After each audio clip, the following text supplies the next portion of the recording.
Well, today on The Square, we will be talking about bullying and the raging COVID-19 Omicron variant. First, bullying, not just in school but workplaces, has been one problem that has long been swept under the carpet in Nigeria and most parts of the continent, Africa.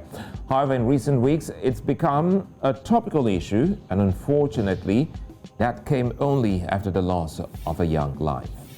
Bullied, battered, bruised, and killed, many young Africans have stories of bullies to tell. They need help. For those who inflict these pains, the bullies are also young Africans who can't be abandoned and left to rot. Today, we want to see how we can help the bully and the bullied. Welcome to VSA. I'm Sulaiman.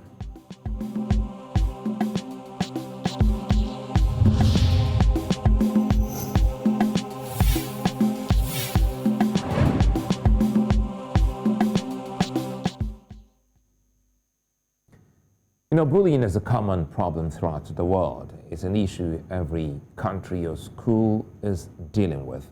In primary and secondary schools, it leads to taller or bigger students looking down on their colleagues and inflicting mental and physical damage on them. In extreme situations, it leads to death. In Nigeria, South Africa, and Kenya, bullying is a common occurrence in schools. 3 of every 5 students have faced bullying before. Now, it leads to students seeking closure, protection, and a sense of belonging, and this leads them to join in various groups. There are child protection laws that guide every society, but to what extent are they in use in Africa? As much as the bullied needs being saved, the bully also needs to be corrected and guided. Joining me to look at this is Dr. Omobolaji Oyebanjo, Popoola. She's a consultant psychiatrist and consultant addiction medicine. I'm so excited to have you. Thanks for your time, and thank you for joining us today. Quickly, I'm sure you've been following that very unfortunate incident in Nigeria that has, brought, the issue of bullying on the spotlight. Perhaps we should start by asking the signs one should look out for in a child or even an adult who may have been bullied in school or at workplace. Thank you for having me here. This is a very important topic, and I think it's going to help resolve. When you want to see if a child is bullied, you look for signs of anxiety and depression, and sometimes you might actually see the physical marks, such as we saw in the recent case. For example, the child in elementary school who suddenly doesn't like to go to school or becomes irritable, they cry more, their grades drop, and they're a bit more isolated, they become fearful, they become anxious, and they start to keep secrets. Because you have to remember that the bully also warns them that if they report, they'll get into trouble, or they know that there are consequences to reporting. So that child starts to keep secrets. For example, you see a young kid with bruises and you ask the child, what happened? And they don't want to tell you. Then as a parent, you have to go the extra mile to make sure that your child is not a victim of bullying, or the child starts to run out of money or provisions quickly. Some bullies will take the things that the child has. For example, in boarding house, they might take their provision or take their money. So another way you'll know is if your child comes home skinny, or your child comes home and they don't have the things that you gave them to school and they can't tell you the reason why they don't have them. So we as parents have to be quite attentive to our kids because most of the time the children will not come home to tell us they're being bullied. The good thing is that we have experts like yourself that have, had encounters with some of these people. It's almost quite a new thing now for a lot of parents in Nigeria, because for the very first time, a lot of children have started opening up, some of them already in the university, telling their parents what they went through in school. Now, there must be a way to approaching the mental exhaustion that comes with bullying.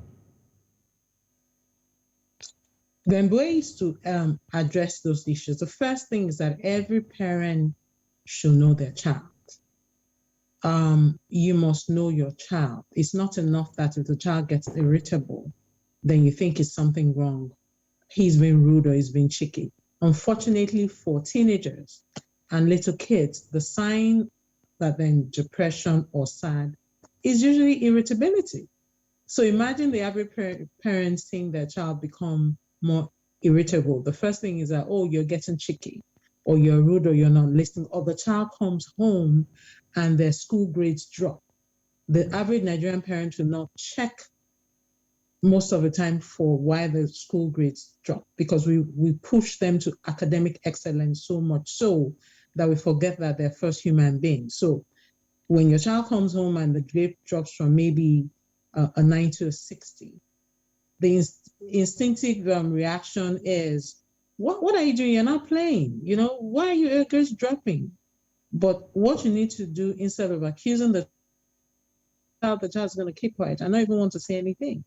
What you want to do then is that when you notice an aberrant behavior or change in performance or change in mood or attitude, the instinctive thing is not to accuse that child or sound accusatory.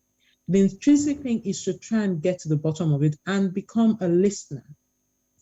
Tell them that they can talk to you and you hear them. But once you start to accuse the child, call the child Olodo and all these funny names, what are you doing? You're further distancing the child from you. So when your child comes home with an aberrant behavior, change in grades, don't assume that that child is doing that just because they want to fail. No child goes to school to fail. Every child wants to be the best version of themselves as much as possible. So the first thing as a parent is, if they're irritable, their grades are bad, or they're more isolated, is not to accuse them, but say, hey, Junior, what's going on? I know you can do better. And even if they don't answer you the first time, keep going at it. But that has a lot to do with parenting. Are you an approachable parent? Those are some of the things we have to ask ourselves. Are you approachable as a parent? Can your children tell you anything? Or is there a distance between you and your children? Have you left them to be raised by helping hands like nannies, drivers? Do you have time where you sit down and listen to your child? So that goes into parenting as well. What type of parent are you? Are you approachable? Are you too critical? Or is it that your child is so fearful of you? Or are you always around? Because for you to notice all these things, you also have to be available and around to observe this behavior. So even if your child's in the boarding house, you should be able to ask questions when you go there. Just spend one-on-one time with the kids and they'll open up and tell you. In terms of school, over here in the Western world, schools have counselors. Almost every school has a well-trained team of guardian counselor. So if a child's grade starts to drop or they start to notice an aberrant behavior, it's not out of order that the child is referred to the counselor. And even the pediatricians over here are trained to notice aberrant behavior in children, which I don't think is the same in Nigeria. So a child comes in, is beyond your physical health, they're checking. They're also checking for your mental health.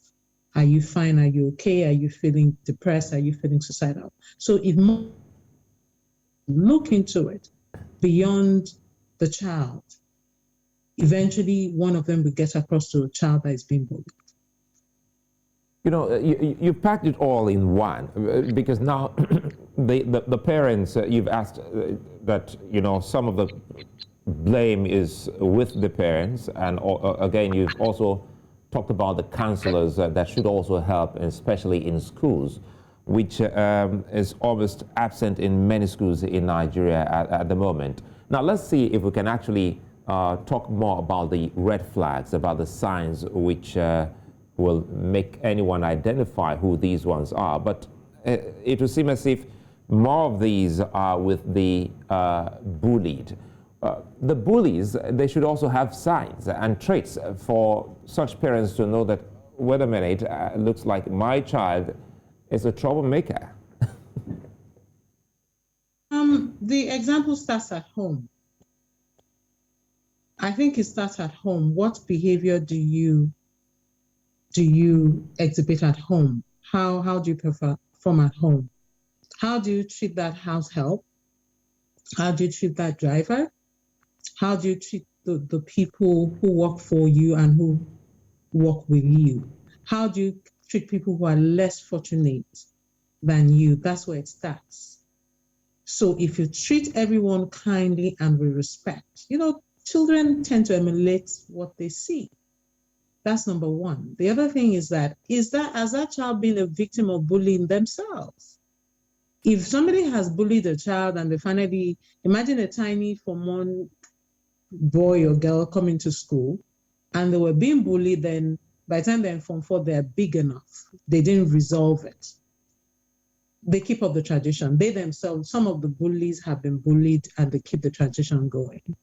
So it's not always that a child wakes up and becomes a bully. And then there are some children who actually have conduct disorder. Conduct disorder is a mental health disorder. They tend to break the rules. They tend to push everybody else to extreme. They tend to not respect the rights of others. So you want to make sure that the bully doesn't have mental illness.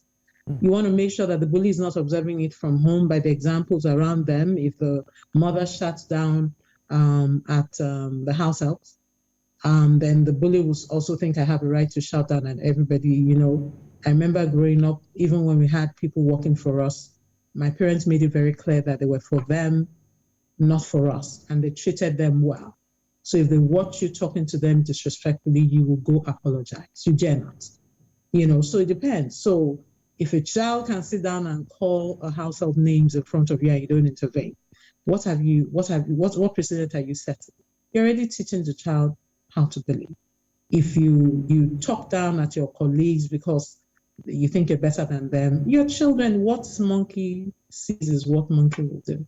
So many of this starts from home. And then while children are growing up, as a parent, you always have enough time to shape their behavior. If you see them laughing at an unfortunate child, you can call them and teach them kindness.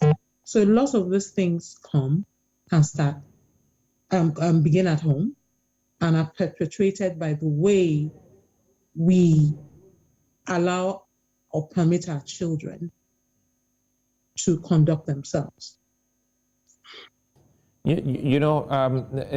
What this means is that basically listening to you, the child soaks up, what he or she sees, the adult or the parents do around their surroundings, which is very, very key here.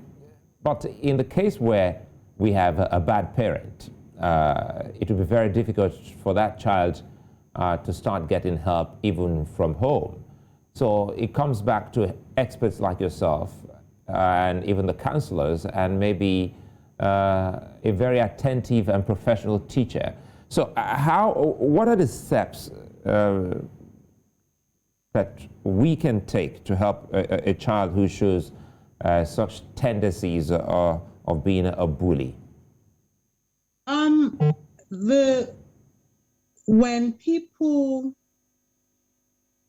When students become disruptive in class, don't ignore it. I can imagine in a place like our society, a lot, depending on the school you're in, if you're in a private school, the parents can be intimidating sometimes. If you're in a very rich school where they're paying millions of naira for the child to come in, the parents can be quite intimidating.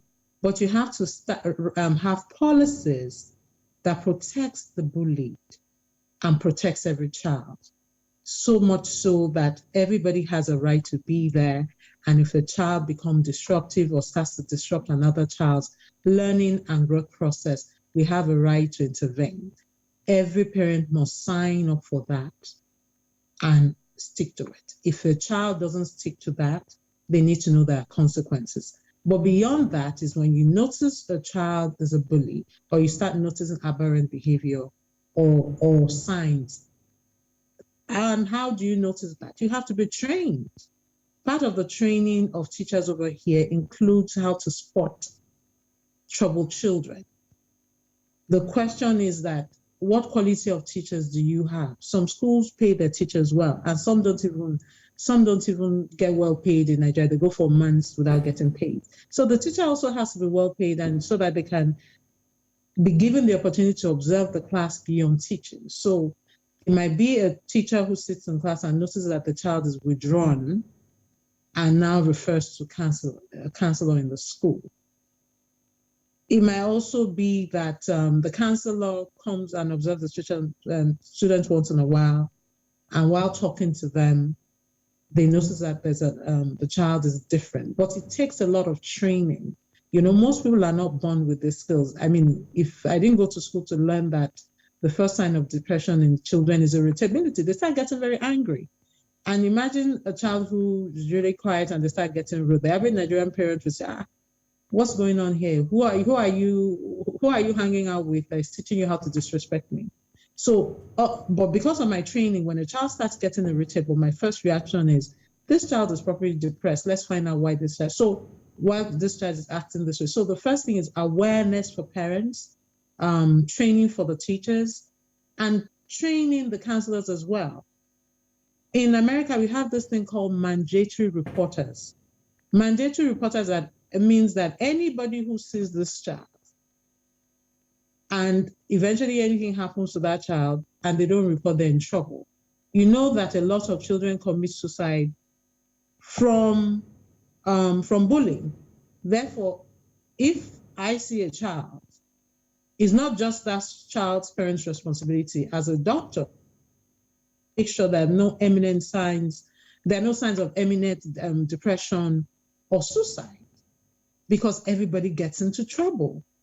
So in US, the counselor is responsible for reporting, the teacher is responsible for reporting, everybody who sees that child, the pediatrician is responsible for reporting, the parents are responsible for reporting. And then we also have organizations that protective in nature for the children. We call them child protective services. So the first thing that would typically happen is that if the child looks disturbed, they're invited into the office, somebody talks to them, and after they talk to them, if they think there's more to it, they will tell their parents, refer to their parents and say, hey, Gina is looking a little bit more depressed, do something about it.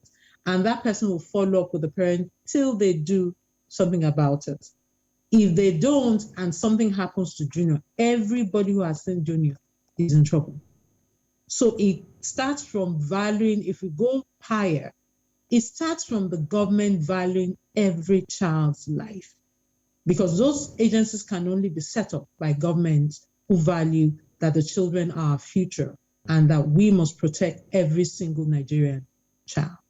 So we're all responsible. Everybody has something to do to make sure the society is a better place for the children who are future. You know, let me take you back a little bit. You mentioned something quite strange that will be, quite shocking to a lot of people watching across the continent, and that's depression in children. What can make a child slip into depression? There are different things that make a child slip into depression. Before I start this, we have to, whether we like it or not, the brain in of itself is an organ of the body. Just like the eye can malfunction, the brain can malfunction too. You know, in the eye, you have liquids balancing out each other, you have electrolytes balancing out each other. The same thing happens in the brain as well. We are in denial in Africa about mental illness. Whether we like it or not, mental illness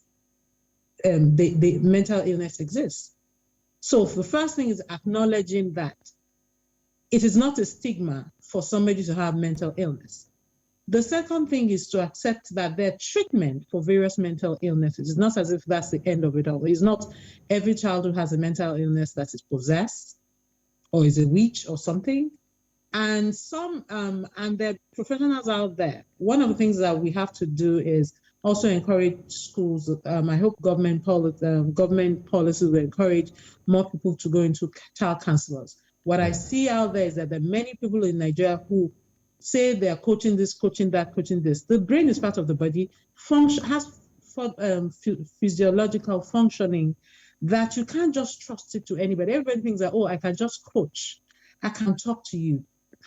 You know how long it is to become a clinical psychologist in America? Almost 8 years. For you to become a psychiatrist, it's almost 11 years. And you find somebody 60, maybe three hours of training or 3 minutes of training. First is to get the universities to churn out well-trained experts in the field of mental health and therapy, not just anybody on the street saying, I have a little bit of exercise, because the brain has biological functioning behind it. So, for example, the first thing that can cause brain disorder, certain medications can cause brain disorder. It is a hereditary. Apart from it being a hereditary, certain medications can cause brain disorder. Those are the biological factors that can cause brain disorders. Some children, right from the birth, are just prone to depression. We don't know why. Certain medical conditions can cause depression. Certain people, when they have certain thyroid problems, will exhibit as being depressed. So that's the biological aspect. The psychological aspect is the one where, psychological-wise, most children who experience adverse childhood disorders such as severe neglect, severe abuse, a parent's death, or maybe extreme bullying, are prone to developing depression.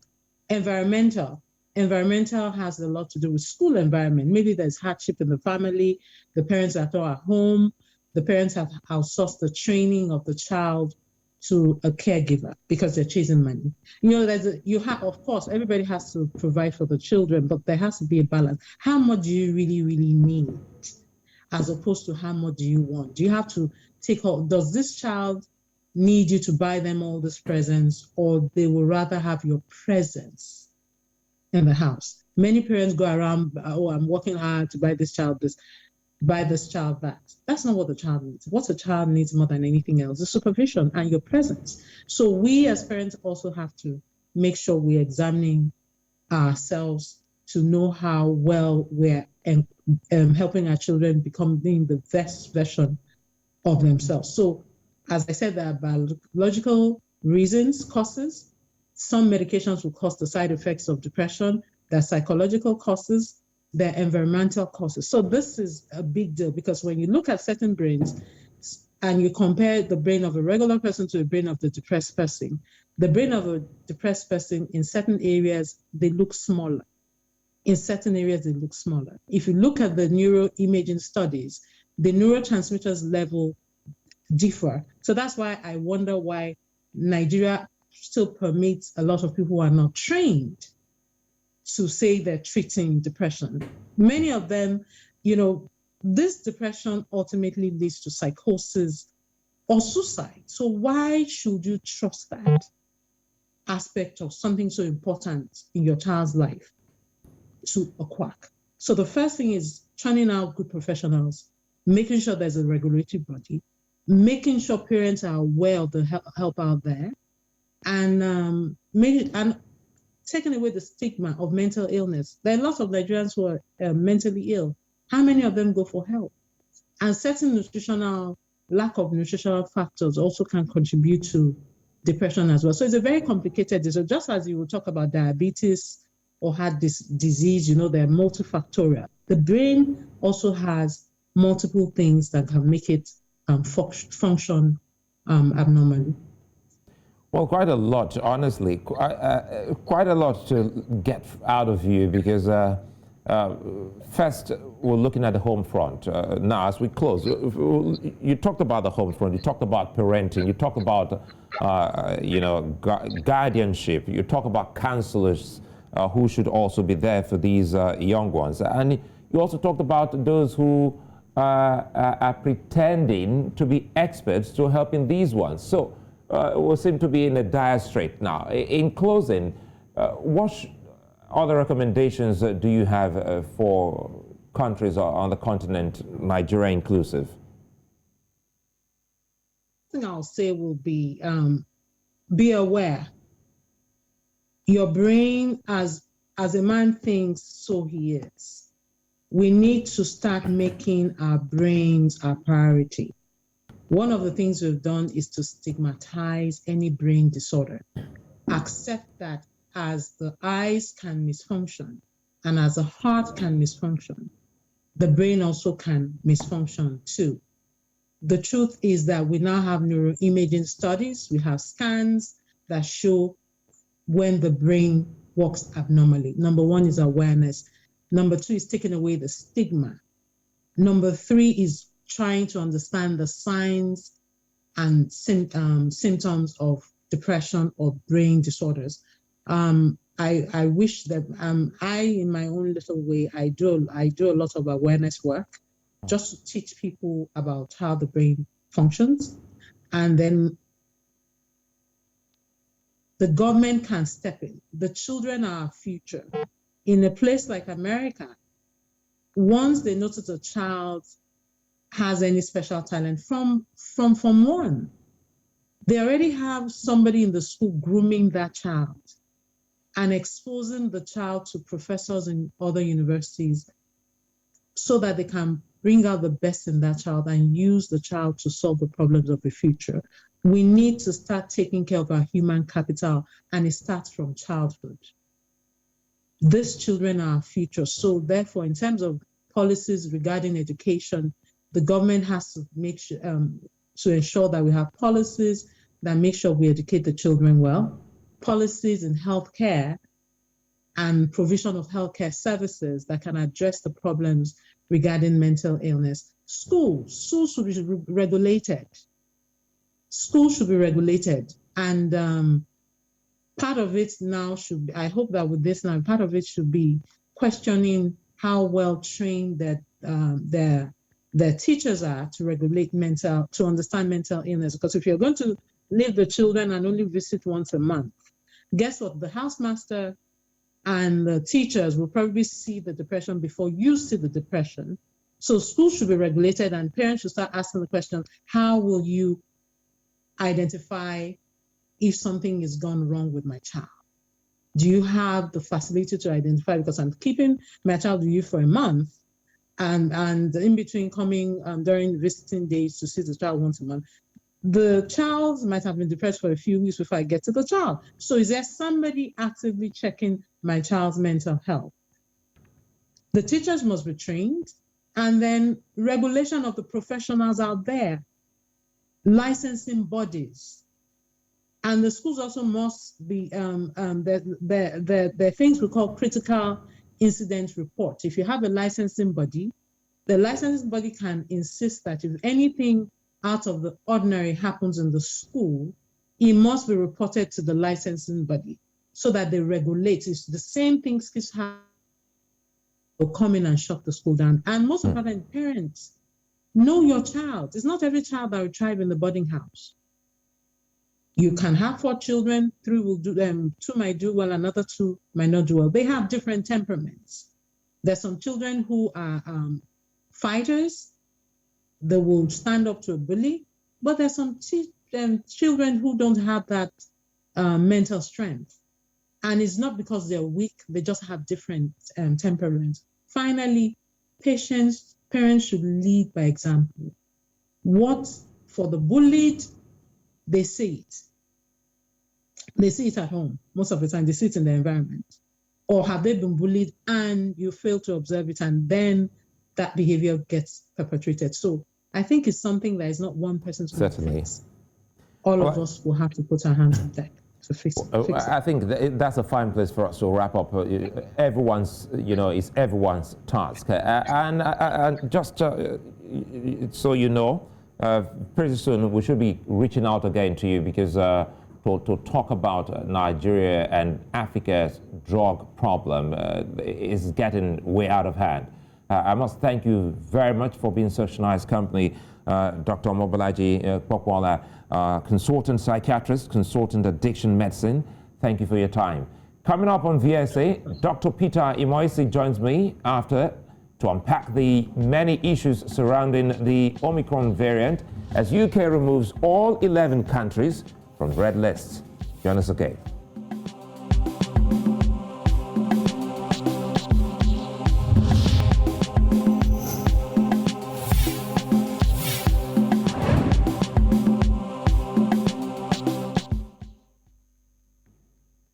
Well, the Omicron variant has been found in 60 countries in the world, 10 of which are in Africa. Maliciously dubbed an African variant, a report in the European media revealed that Dutch health authorities may have found the variant in Europe and had it spreading before its discovery in Africa. Omicron is said to be highly infectious, but not as dangerous as other variants. Well, that doesn't give you the license to drop your guards, but this has led to a sort of ostracization of southern African countries and Nigeria from the rest of the world. The UK, however, has announced today that every country on its red list will be removed after seeing the ineffectiveness of its hasty decision. Omicron variant is still spreading around the world. Now, Omicron has been found to have gotten to a community transmission stage, and shutting countries out may not be a right way to go. Joining me now is Dr. Peter Imoesi, a research fellow at the University of Aberdeen, Scotland. Good to see you, Dr. Imoesi. Thanks for you always giving your time. You first spoke to us when this broke, but help us here now. What do we need to know about Omicron? Thank you for having me. So when it comes to Omicron, we know is a new variant from the original SARS-CoV-2 virus. So basically what we know is within the spike region, which is where all of these vaccines are actually targeting, we have about 10 mutation within the receptor binding domain. Now, within the entire spike region, we have close to 30 mutations. So mutation means that you have changes in the way the virus presents itself when it comes to the genome.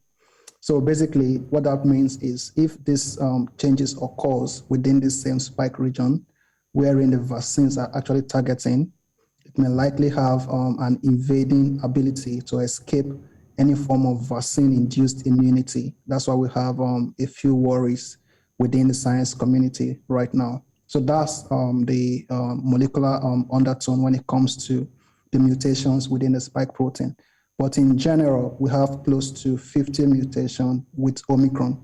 Now, when you do a comparison between Omicron and the Delta variant, we had 2 mutations within the receptor binding domain.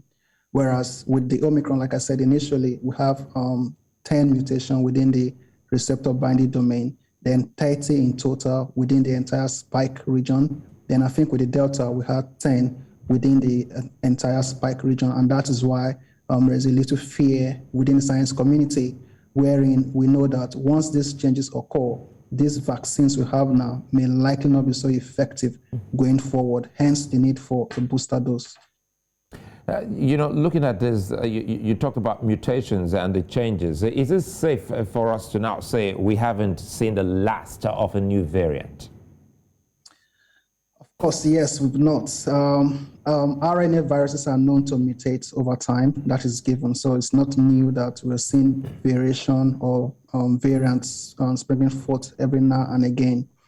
But again, the only way we can actually stop this particular mutation is when we stop the virus gaining access into a host, in this regard, a human host.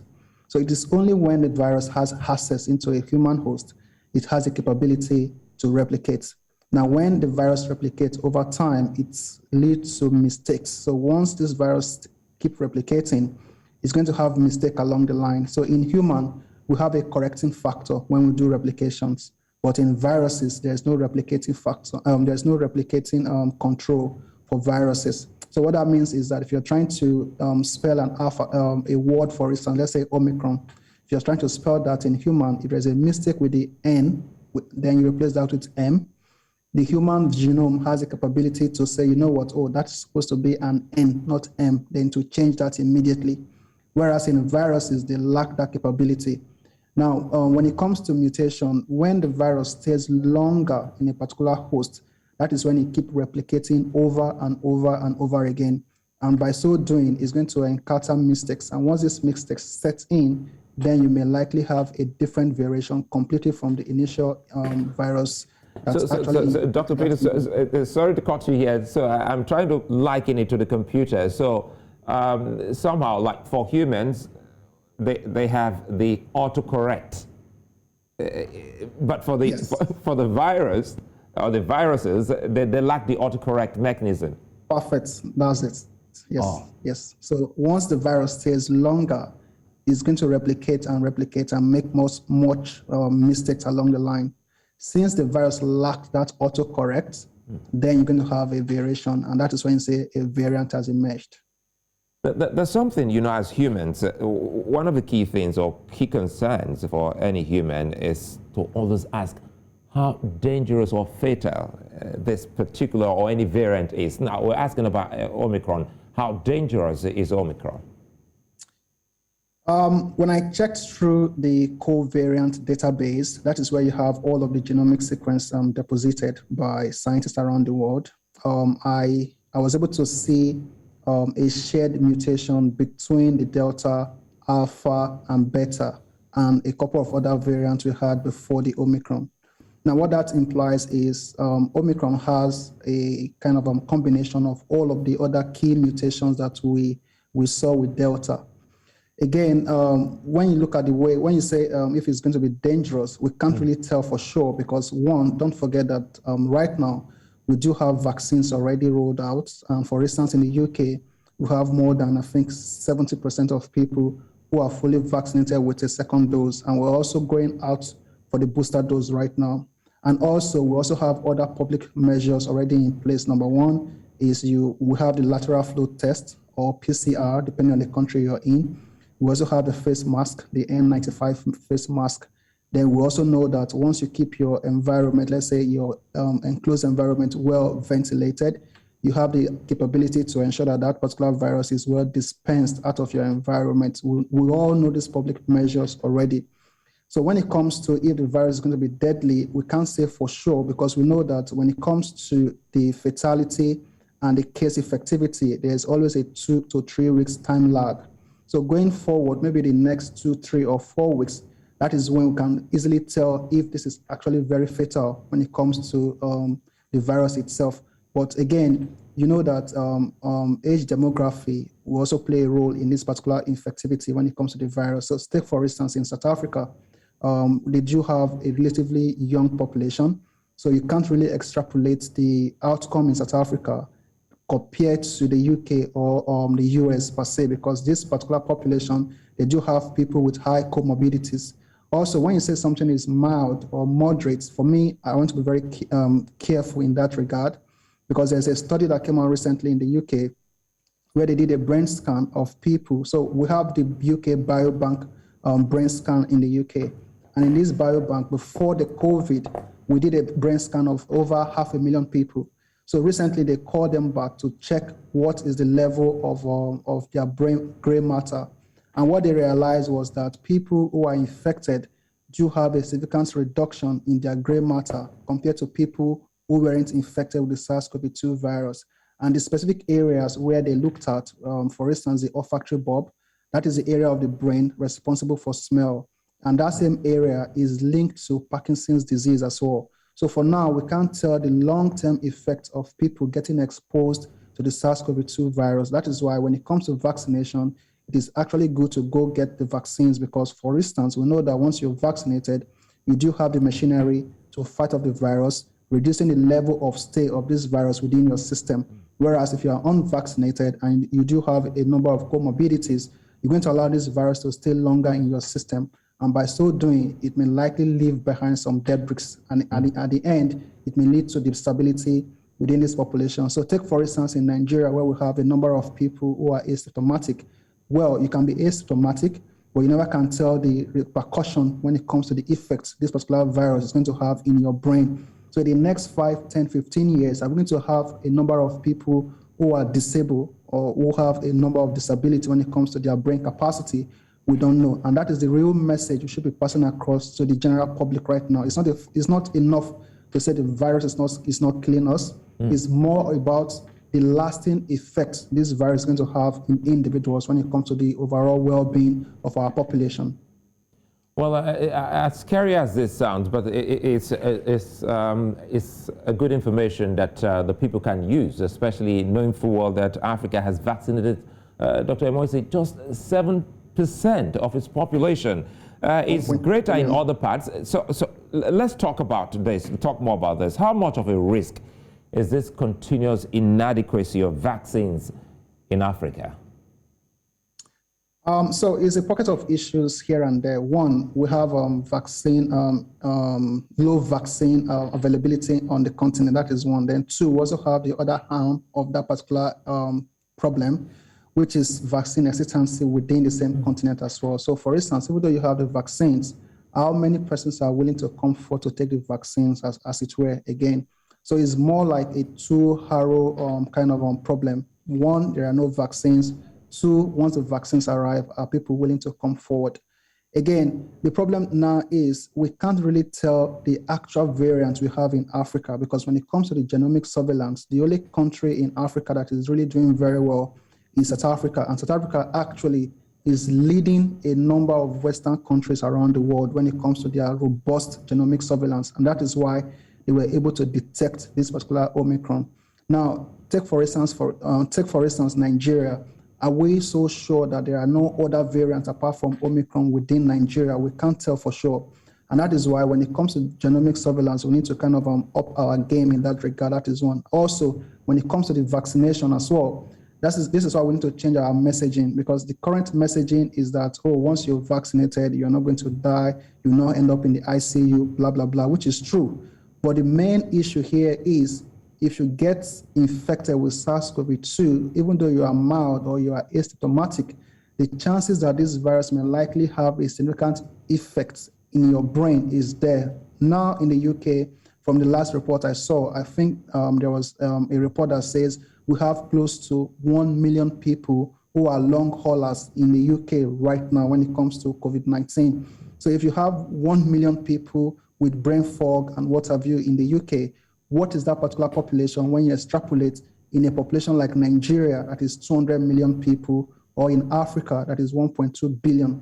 So we should change our public health messaging to say that it's not a function of not dying alone, but also you need to look at your well-being when it comes to your brain capacity, because again, when it comes to the virus affects individual through the nasal cavity. And from the nasal cavity, you have access to the olfactory bulb.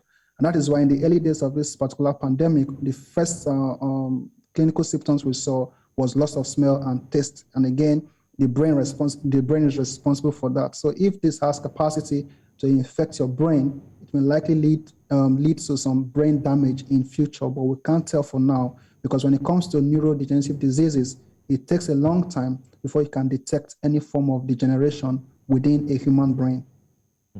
Now, let's see if we can bring a little bit of politics into this, because politicians almost scuttled the collaborative efforts of scientists.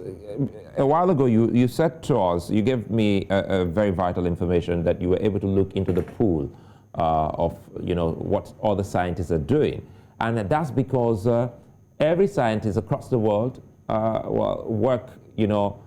put their work in a pool that gives everyone access to see what he or she is doing.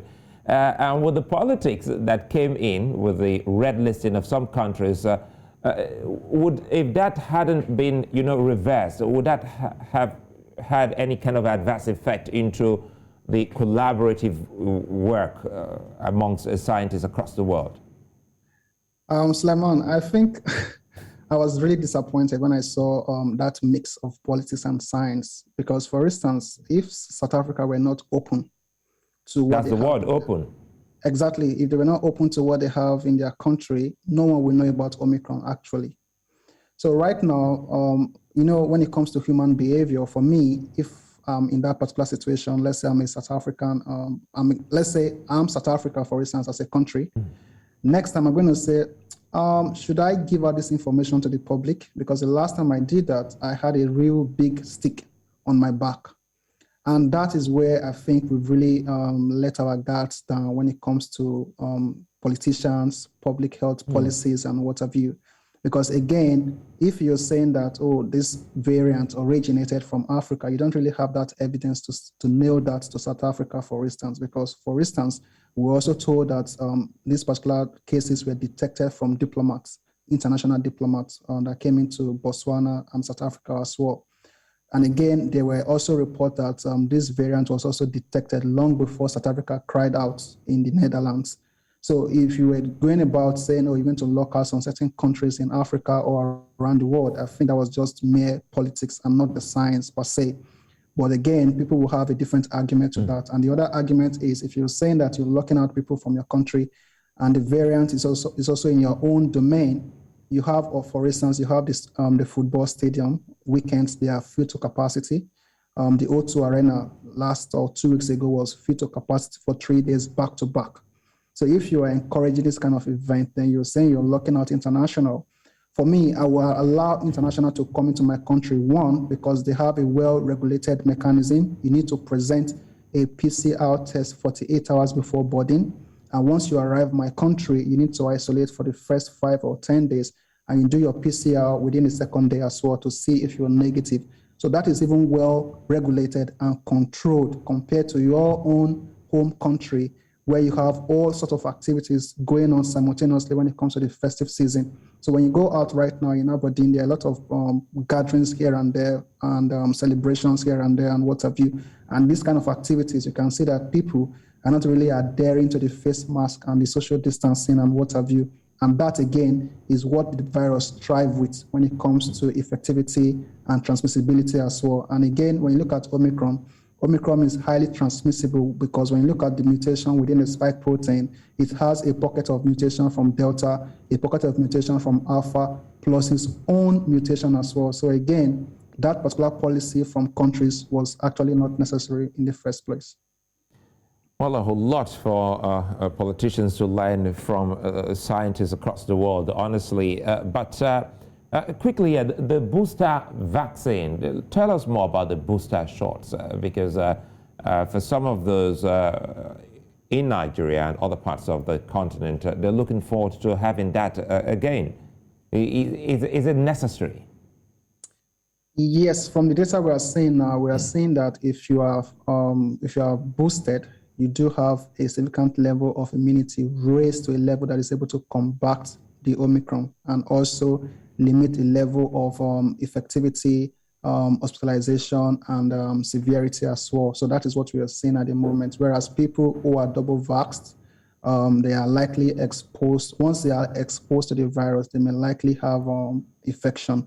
But again, these infections are not really leading to hospitalization or severity. But like I said initially, when it comes to the data, there's always a time lag between the level of hospitalization, fatality, and the cases we are seeing. So maybe in the next 3, 4, or 5 weeks, that is when we can really correlate this data based on cases and fatality as well. But when it comes to the booster dose, I saw recently in the news that Nigeria are actually going ahead with a booster regime. Again, that is a nice thing to do. But you also have to look at your country in the whole spectrum. How many persons in Nigeria, for instance, are fully vaccinated? And do you have the vaccines to go for a booster dose? So if you're trying to do a booster dose in Nigeria, I would advise that booster dose should be administered to people with comorbidities. So you administer the booster dose to people with comorbidities or underlying health conditions. Then people who are normal, like normal health, healthy people, can stay on their 2-dose regimen until we have enough vaccines to go around. But trying to run on 2 fronts with a booster and a 2-dose regimen, I don't think is the right thing to do for Nigeria. Focus your booster dose on people with comorbidities, the elderly people, and the frontliners, and that should end right there. Well, in my early days, as a journalist, I set off trying to find out how volcanoes are named and how they got their names. So I'm a little bit worried now, having you here. How do we get the names? How do you get to name the variants? Alpha, Delta, Beta, now Omicron? Omicron. So I think this is the idea of WHO, and which is really a welcome development, because we are trying to ensure that the names are not linked to countries or places, and that will lead to stigmatization of those nationals. And that is why World Health came up with the idea that we're going to name all new variants based on the Greek alphabet. But there's a joke around town now that what if we exhaust all of the Greek alphabet with new variants popping up here and there? What will be the next naming line? But again, maybe you're going to have Delta 1, Delta 2, Alpha 1, Alpha 2. But again, the reason for the naming based on the Greek is to ensure that you don't tie the name of this variant to countries or places to avoid stigmatization. And just before we go quickly here, the Yuletide is upon us, and it doesn't look like a busy time for a lot of people the way it was when we had the first wave. What more can you say to people, especially those who are traveling, from one point to another, as they celebrate? Number one advice is to ensure you do your test frequently. If you have access to the rapid test, you do that frequently. Number two is I would recommend a N95 face mask, not the usual face mask you've seen around, the N95 face mask. Then secondly, I will also advise that you have hair ventilator. You can purchase an hair cleaner in your home. I got one recently. So you plug it within wherever you're staying. Is it the same like the humidifier or the purifier? Purifier, yes, exactly. Yeah. Oh, cool. Yeah. You can get that as well. Then also ensure that you avoid crowded areas wherein you have people just breathing into you here and there. So again, go for the N95 face mask. Do your test frequently if you have access to the lateral flow test within your country. Then 3, get a hair purifier within your home. Then 4, when people converge in your home, for instance, during the festive season, ensure that all the windows are opened. Open all of the windows completely to ensure that there's proper ventilation, because we know that this particular virus is airborne. So you don't want to have a dose level of the virus within your own domain. So you need to ensure that there's ample air coming into your environment. Then finally, I would advocate that you go for the vaccines. Like, for instance, the vaccines is not a function of not dying or not ending up in the hospital. The vaccines will enable you to have a healthy lifestyle going forward when it comes to the new cases we're seeing, when it comes to long haulers and brain fog.